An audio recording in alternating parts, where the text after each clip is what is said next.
আমাদের নাসিরউদ্দিন পাটোয়ারি ভাইয়ের প্রতি আমাদের কোনো বিদ্বেষ নেই। তিনি আমাদের হৃদয় স্পন্দন।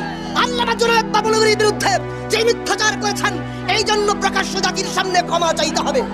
বাংলাদেশে আলেম সমাজের মধ্যে অনেক জায়গায় সুন্নি একদিকে চলে, কওমিরা একদিকে চলে এবং আলিয়া একদিকে চলে। আমি আলিয়া মাদ্রাসায় পড়াশোনা করেছি, সুন্নি মাদ্রাসায় পড়াশোনা করেছি, তরিকার মাদ্রাসায় পড়াশোনা করেছি। আমার কাছে যেটা ক্লিয়ার আন্ডারস্ট্যান্ডিং, আমরা যে যে তরিকার হই না কেন সবাই একসাথে খাবো, সবাই একসাথে ফ্যামিলিতে চলাফেরা করবো। বাংলাদেশে আমরা সবাই সৌহার্দ্যপূর্ণ অবস্থানে চলবো, এটাই ছিল আমাদের বাংলাদেশ।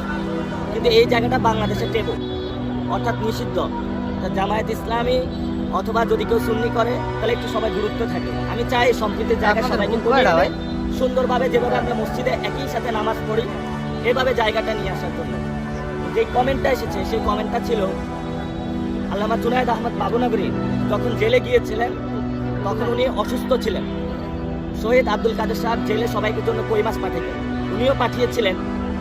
তো জুনায়েদ আহমদ বাবুনগরী পাশে যারা ছিল, এখানে জাসদের লোকও ছিল, জিএমবি সদস্যরাও ছিল। জেলে তো ওই সময় সব ধরনের লোকে থাকে, সবাই এটা কিরূপ ভাবে নেয়, উনি কিন্তু ওই সময় খাওয়াটা গ্রহণ করেন নাই, পরবর্তীতে গ্রহণ করেছেন।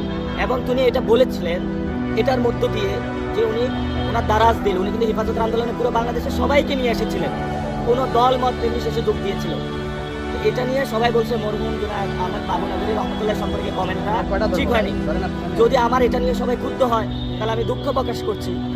যেভাবে মিছিল মিটিং করা হচ্ছে, আমি ওনাদের সাথে কথা বলতে আসলাম, তারা সে আমার বক্তব্যটা নিল না। তো ভিডিওটা এই পর্যন্ত ছিল। দেখা হচ্ছে পরবর্তী অন্য কোনো ভিডিও নিয়ে। সেই পর্যন্ত সকালে ভালো থাকবেন, সুস্থ থাকবেন, এই কামনা করছি। আসসালামু আলাইকুম ওয়া রাহমাতুল্লাহ।